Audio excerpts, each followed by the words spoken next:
ngelewatin Bukit Pelangi. Dan akhirnya sudah nyampe di Hotel Goldendia. Ini fasilitasnya ada kelinci, ada kolam renang. Si Amira Matalita lagi ngasih makan kelinci, makan rumput. Amira sedang nyari dedaunan nih untuk dikasih ke kelincinya.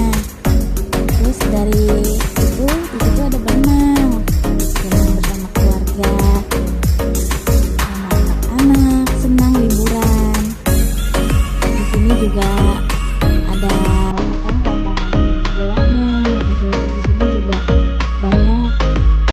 Terus selesai itu kita ke Cimahi.